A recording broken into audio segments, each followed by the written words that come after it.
Hey, everybody, welcome to this episode of Think Business. Looking forward to talking with David Homan. David, it's great to connect with you. Looking forward to talking about really not only your business, you being kind of, a connector, but also really talking and kind of start diving in and talking about your book, Orchestrating Connection, How to Build Purposeful Community in a Tribal World. And so this is where I thought we could kind of get started. I think sometimes people have, very big pictures of what they want to do, but really, I think a lot of times things start in people's backyard. And community doesn't always have to be something big and grand. It can be something very small and just get people feeling reconnected. It feels to me, you and I are in a very similar space. I work with solopreneurs to Fortune 100 companies all over the globe. And it seems to me, and I talk to a lot of people, that people feel more disconnected today than connected.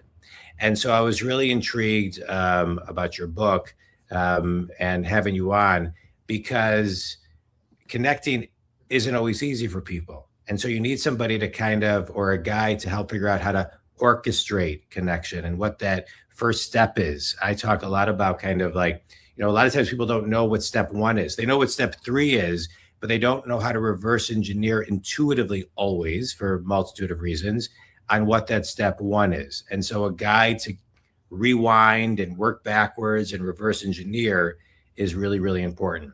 So let's start there.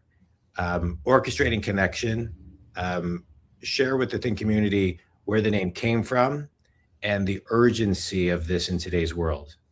Absolutely. And I really appreciate that thoughtful info, John, Yeah. and for having me on. So everyone wants to understand how to connect differently. We talk about the loneliness epidemic. We talk about all these reasons that we wish things were better for us. What we don't ask is, how can we spend time to make our lives better by helping others? So everything starts with 5 core principles. This is the Cliff Note versions of the book. You have to be curious and you have to be vulnerable to actually build trust. You have to build that in a diverse network in order to actually have the best amplifier effect, meaning you have to talk to people and engage with people who don't look like you or talk like you or do the things that you do. And then when you can build trust enough for them to tell you what they need by you asking, curiosity is the key component of that, you end up in a situation where everyone tells you, if you've done this right, how you can help them. And once you do, you've built trust for a lifetime. Yeah. But none of us visualize this and understand the relationship value. So as we were talking before this podcast, I'm literally looking at the backyard of my home right now, past our video screen. And in that, years ago, was my brother's high school friend, Bronny, who I directed in plays. He loved my father. My late father just passed recently. And one of the first people to call me up, thank you, to recognize how much my father made him a public speaker was that friend, Bronny. Yeah. Bronny got to New York a few years after me. Bronny started a charity that the former executive director of became a friend when I did an event with them. I now chair that charity that the friend took over. My friend Jamie took over a group called the Arthur Miller Foundation, based on the famous playwright who wrote Death of a Salesman. I became a board member there. At an event, Rebecca Miller, who's now made me her board chair, wanted me to talk to 2 people who had become donors. One of them was Ray Dalio's son, Paul Dalio. I then ran a film company for the Dalios for several years before I built my own business. That is 20 years of history encapsulated in about the last 20 seconds of this network. I could not have predicted, from a humble beginning with the friend who's now an exited founder because of people in my network, that 25 years later, I would say I worked with Ray Dalio and they are family friends. Because we don't focus on the outcome unless it's something we can see. When you build it relationally and about community, and you give first strategically, eventually it does come back. It just isn't always transactional every step of the way. So let's talk about that. One, I just want to point out, I love Ray Dalio. I love his work. Think community, if you haven't read it, I've talked about Ray Dalio a lot on this podcast. I refer his book a lot. I've bought his book a lot for many people. The book Principles is just kind of a must read that you need to have. Doesn't, you can't read it overnight, but it's a must read. Okay, so I want to talk about a couple things all under a similar umbrella. Servant leadership, not thinking transactionally, like I did something for you now and you need to do something for me tomorrow, because I don't think that's how life works. But also kind of like sitting back. It appears to me a lot that many people have an easy time giving, right? You have two groups of people. You have the givers who just give selflessly, and then you have a lot of takers. And a lot of times the takers sometimes don't understand the law of reciprocity. Forget transactional, just even long-term in the scheme of things. And so reconcile the soul who wants to give, but not feel taken advantage of. So the reason that dichotomy exists of givers or takers, which was really coined by Adam Grant in his seminal book about this, is relationship value isn't valued. If it was valued, those who build relationships, those who build trust, those who transfer that trust with an introduction, we wouldn't have a world where takers could pray. Yeah. But because it is not valued, we live in a world where we will try to graciously help somebody, not knowing they're a taker, because they'll take a little bit from me, a little bit from you, a little bit from 5 of the listeners, so they don't seem like that they're big a taker, because they're really good at talking to people. Yeah. Not all of them are sociopaths. Some of them are just people trying to do what they need to get ahead. Yeah. The giver mentality is different, because the giver wants to give thinking somebody will value that the same way they value it. And that's the mistake everyone in my network made before they joined. They assumed that when they were in a place of abundance, giving all these introductions as connectors was valuable, until they were in a place of need, of despair, of divorce, of loss, of COVID, of whatever it might be. And suddenly 2/3, maybe even 90% of the relationships they built didn't come back to them. Mm-hmm. So it's this really challenging world where most people live in the in-between until you realize you have to do the self-work to be more intentional and purposeful. You have to draw a line.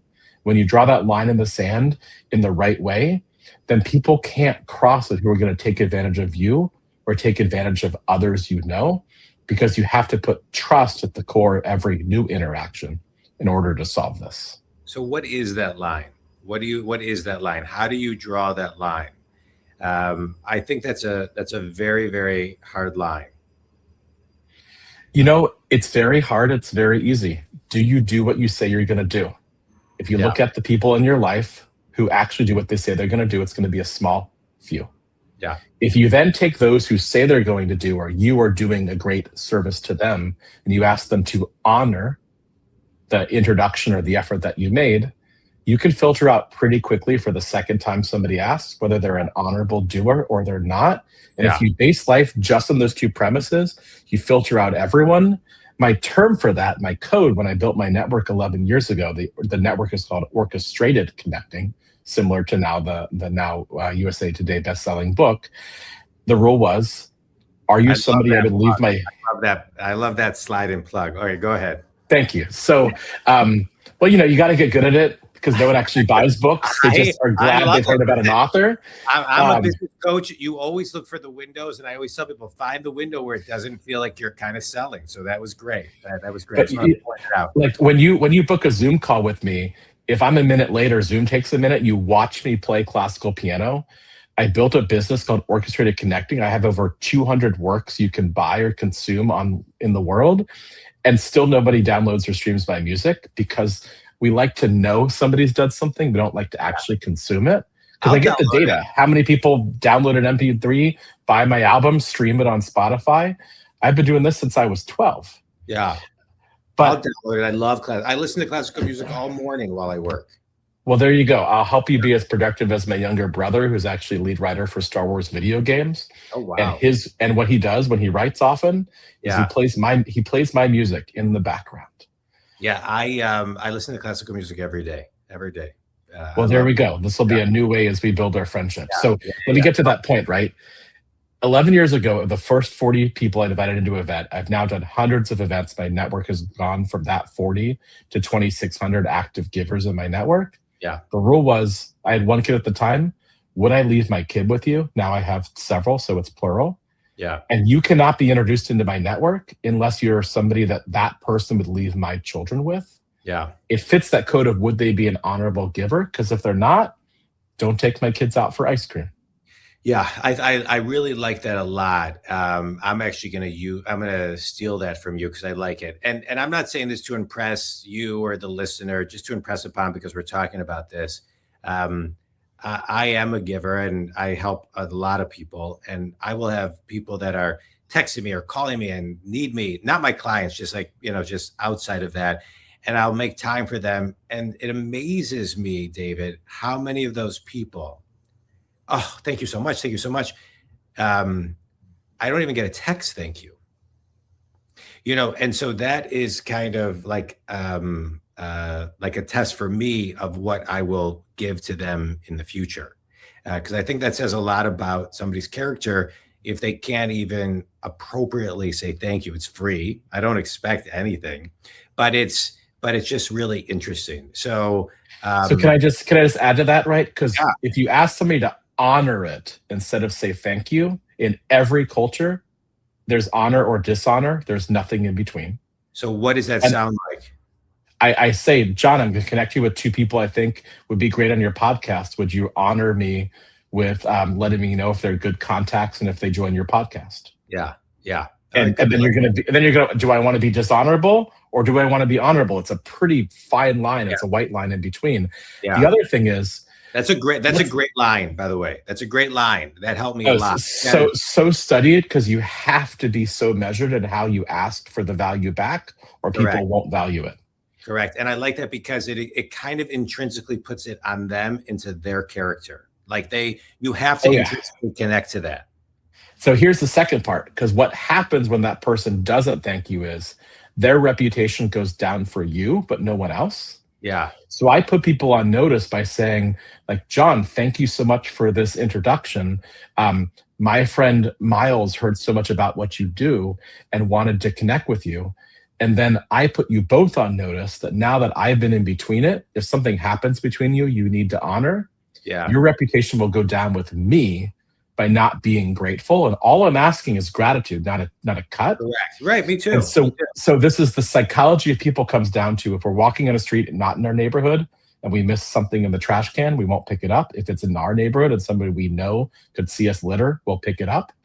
So once we know somebody's watching that we trust or whose reputation we care about, we will act completely differently once we know the thing you can't buy in life, which is your reputation, is now on notice. Yeah. It's great. Have you read the book by Bob Berg, The Go-Giver? I have. Yeah. I love the work. I have met a lot of people who take that mentality a little too forcibly, and they make it almost that giving is a transaction from one to the other. Yeah. In my network, I took this idea of I can help you, but you can never help me, but you can help somebody I can't help. That's enough. And this is why my global network works. There's no monetization. There's no membership. Right. But in it could be, I could never help you get a coaching client. Yeah. And you promoting this podcast sells the crap out of my book. But then it could be that somebody is on my network looking for a new public speaker with a very specific focus, and that is you. And we don't know that could be orchestrated until we build a chain that isn't transactional or relational, just between the two of us. So well said. So well said. So let's talk to the Think listener who's listening right now, and they're hearing this and they're thinking, well, let me just say this, because this is what's popping in my head. I read a book like 25 some years ago by Gary Zukav, The Seat of the Soul. It was one of my favorite books. It was life-changing because in it, he talks about that the perfect human being is when the personality ends and the soul begins and you can't even tell. And I remember thinking 30 years ago when I read it, I'm out of alignment. Like I got some work to do. And so the person who's listening to this and saying like, hey, my soul is resonating with this, but my personality has been habitually X. Where's the bridge?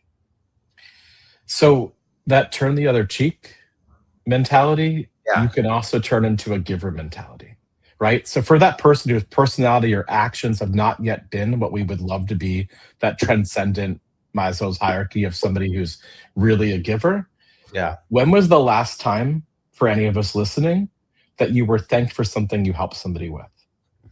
When was the last time somebody came to you and said, "What do you need? Can I actually help you?" And then they did it? Yeah.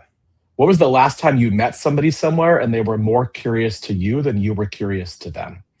Because the truth is, the majority of the time, no one thanks us, no one asks us for what we need, and we spend all of our time asking something of somebody else as opposed to them learning about us. And then we wonder why we're lonely, why we don't have connections, why we don't have the relationships. And if you invert that and go, I'm going to go be grateful right now for people whose introductions helped me along the way in my business, and just say thank you, you'll build more intentional community. If you then follow up to ask them what they need and you deliver it for them, you will suddenly see a massive transformation in your business, in your network, in your friendships, and you will filter out the people whose responses give you a wariness to know they weren't in it for you. They Yeah. were really trying to angle for something through you. Yeah. I love that. Let's talk about, I know you mentioned you have a few kids. I have two kids. My son is 23. My daughter's 20. My son just recently graduated college. He's now working in the insurance business in Chicago. And my daughter's a sophomore in college. And although I do believe college is very important, I think growing your network in college is also very, very important. And so I'm always talking to my kids, just think about your network, think about your network, think about your brand, think about your name, your reputation, you can control that. It's very important to always remember that and do what's right. And, and there's just like small things, right? My father-in-law always says, the difference between a normal person and a mensch, which is, for those who don't know what a mensch I is. know it well. Yeah, a kind individual. The difference between a normal person and a mensch is about $1,500 a year, meaning pick up the tab, do a little something for somebody. And so that. Talk about, just building your network at a young age with that mentality, right? Making sure that you respond and don't react and pause, and you're always building your name. Your name belongs to only you. So I would love to think you'd be successful giving this advice to your kids, but my guess is, like most parents, even though you might be an expert in this, they want to hear it from somebody else. Yeah. So the way this always works is you got to give people examples that don't come from you, but come from other people that by being external to your love and respect for them become something more powerful. Yeah. And so the advice I would give to your kids or anyone else starting in this is, you don't know what the success of the relationships around you will be at the time you build those friendships. Yeah. But everything in life is about relationships. I'll give you an example from my world of classical music. My friend Allison's senior year of college, she was trying to clean out her rental one-bedroom apartment, and she didn't have a vacuum, and her parents, even though they were very affluent, didn't want to pay for the cleaning fee, which was exorbitant. And so she called me up and I came over and I lent her a vacuum cleaner because I was the type of guy in college people called mom, and I had a vacuum cleaner. And 3 years later, we're both in New York. Her parents remember me and they invite me to an event they're hosting with ABT and City Ballet. And I go, and I'm a composer aspiring to write into the world of ballet. And a year later, I had a ballet with a former Joffrey principal at the Joyce Theater in New York based on Romeo and Juliet, which is one of my biggest works ever I've done for dance, because in college I lent a friend a vacuum cleaner. Yeah. You can't visualize it, but you can orchestrate it by being intentional, keeping in touch, and not being somebody who services when you need something, but does exactly what I said a few minutes ago, which is be supportive, be inquisitive, be an advocate or a champion for other people. Yeah. It will come back in ways you don't know because you don't know yet the success of the person that you trusted when you were younger. I love it. I love it. Quick speed round. A book that's had a big impact on you. It's a weird one, but it's Kurt Vonnegut's Galapagos. the idea of the absurdity of this world and everyone who survives in mankind becoming amphibious by going on to the Galapagos Islands, for which Darwin's evolution of the species came from. Yeah. I reread this almost every year because Oh. as much as we think our life is purposeful and matters, in the end, nothing really does. Therefore, we have to have a humility with how we approach it. Did you ever, you're mentioning that book with such a detail. This maybe shows my level of sophistication, but one of my favorite movies is Back to School with Ronnie Dangerfield. I love comedies. And so, but in it, he has to write a paper on, if you saw the movie, Kurt Vonnegut. So he's a really rich guy who hires Kurt Vonnegut to write the paper, and he fails the paper, and he like fires Kurt Vonnegut's in the movie, and he fires him, and the teacher says, "You know absolutely nothing about Kurt Vonnegut." Oh, I remember that. I love that. Yeah. I actually almost met him. He passed a few months before I was able to get somebody that could make the introduction. Oh, that's too bad. That's too bad. Best piece of wisdom you've ever received? It's something my friend Rick Lipkin sat down with me with about 3 months ago when I was really in the throes of my startup, but also the grief of losing my father. And he said, his version of it is it's all good, tutto bene. He comes from an Italian part of his heritage, but the advice was really don't take so much personally that you think everyone is doing against you or not with you. Yeah. Most people simply aren't aware of the effect they're having on you because they're trying to get everything that they need, and none of us get everything that we need. Yeah. So the minute you step back from it being, well, why can't I finish raising for my startup? Why am I not paid more as a speaker? Why am I not doing X or Y? You realize everyone's asking that. And therefore, when you pause to actually ask what that other person needs, you understand you're not alone in this world of not having everything met that we would ideally want. I love that. Finish this sentence. One thing everybody can do to become a better connector is? Be grateful. What I mentioned before, literally spend 5 minutes calling up somebody who helped you, say thank you, and don't ask for anything. Amen. Do it every day. You'll understand the type of community you've already built that now you can make more intentional. Gratitude is such a great place to end this interview. I think it's so important. And I think one of the things I suggest to clients, I do myself, is whether you start the day or end the day, writing down something you're grateful for. It puts everything in perspective. And I can't thank you enough. Tell everybody where they can buy your book, learn more about you, connect with you, et cetera, David. So my new website, which is how I started 20 years ago, is back. It's David Homan, HOMAN.com. In there, they have the businesses I run, my startup, my book, all the podcast interviews that I've done, including this one when we can feature it. That's the easiest way to find me. If you're intentional and are a connector, directly reach out. If you think there's something I can do to help, I want to know the impact of it. That's where I focus. It's not on the commercial, even though it's a lot of what my world has access to. It's about how to help other people who can't help themselves. Right. David, I can't thank you enough. Think community, we talk a lot about giving. We talk a lot about gratitude on the show. But if you give, it comes back 10x. And it may be tomorrow, it may be in a year, it may be in 10 years. But I think if you ground yourself and you get connected to your soul, giving feels great, and the returns are great, and when you least expect it. And you showcase that, David. So appreciate the work that you're doing. Great connecting with you. Think community, if David can help you, please reach out. And if you need me, johndwoskin.com. David, that was awesome. Thanks so much. Thank you, John. You're such a mensch. Same.